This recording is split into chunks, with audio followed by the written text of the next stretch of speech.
Subscribe করুন। Doctor লাল path lab, এশিয়ার বিখ্যাত প্যাথোলজি ল্যাব ডক্টর লাল প্যাথ ল্যাব এখন কামারপুকুরে।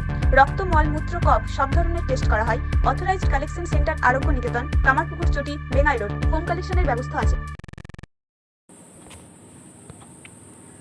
ছোট্ট ভাই জলে তলিয়ে যাচ্ছে, দিদি বাঁচাতে যায়, অবশেষে ভাই বোন চলে যায় না ফেরার দেশে। মর্মান্তিক বললেও হয়তো কিছুই বলা হবে না। আজ বদনগঞ্জ ফলুয়ে অভিজিৎ ঘোষের 2 সন্তান খেলতে গিয়ে জলডুবি হয়ে মারা যায়। খেলতে খেলতে হঠাৎই ছোট্ট ভাই জলে পড়ে যায়। তা দেখে দিদি তাড়াতাড়ি ভাইকে তুলতে গেলে দুজনেই জলে ডুবে যায়। বাড়ির লোকজন এবং প্রতিবেশীরা তাদের উদ্ধার করে কামারপুর প্রাথমিক স্বাস্থ্যকেন্দ্রে নিয়ে এলে ডাক্তারবাবু তাদের মৃত বলে ঘোষণা করেন। একই সঙ্গে 2 সন্তানকে হারিয়ে বাবা অভিজিৎ ঘোষ এবং মা মিতালি ঘোষ শোকে পাথর হয়ে যান। এও এক হৃদয় বিদীর্ণ করা ঘটনা, যা দেখে এলাকার মানুষজনও শোকে মুহ্যমান। কামারপুকুর স্বাস্থ্যকেন্দ্রের ডাক্তারবাবু প্রথমে লাশ দুটি নিয়ে চলে যেতে বললেও পরে তাদের আবার ডাকা হয় ময়না তদন্তের জন্য। গোঘাট থেকে আকাশ দত্তের রিপোর্ট, সময়ের সংবাদ।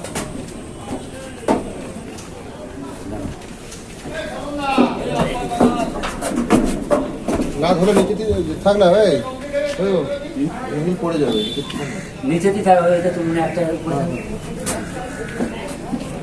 নাম।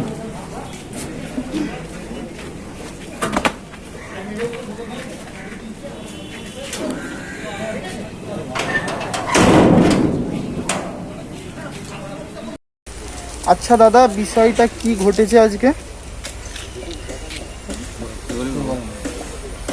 আজকে বাচ্চারা ওখানে খেলতে যায় ঠাকুর মন্দিরের কাছে।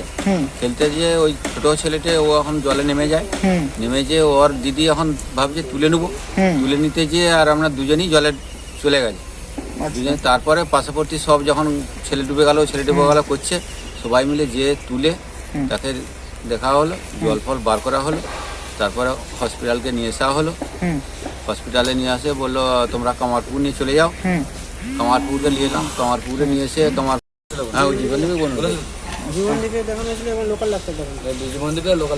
দেখানো হয়েছিল, দিয়ে আপনারা কামারপুর হসপিটালকে নিয়ে আসলেন। আচ্ছা, কামারপুর হসপিটাল কি বললো আপনাদেরকে? কামারপুর হসপিটাল আমাদেরকে বললো যে আর নেই, আপনারা নিয়ে চলে যান। আমরা নিয়ে চলে এলাম। আবার আমাদের বাড়ি নিয়ে চলে যাওয়ার পর আমাদেরকে আবার রাস্তা থেকে আমাদের ফোন করছে যে আপনাদের পোস্টমর্টম হবে, বডিকে নিয়ে আসতে হবে। আচ্ছা, দিয়ে আপনারা কি বডি নিয়ে থানাতে এসেছিলেন? থানাতে এসেছি। আচ্ছা, থানা থেকে কি বলা হলো? পোস্টমর্টম করা হবে। আচ্ছা, আপনার নাম? আমার নাম পরেশনাথ ঘোষ। আচ্ছা, বাচ্চা দুটো আপনার কে হয়? বাচ্চা দুটো আমার ভাইপো আর ভাইজি। আচ্ছা, আপনার বাড়ি কোথায়? বাড়ি ফুলুই, দোলেশ্বর মন্দির। আচ্ছা, বদনগঞ্জ। বদনগঞ্জ। ঠিক আছে, ধন্যবাদ। পশ্চিম ফুলি ডোলো। ধন্যবাদ।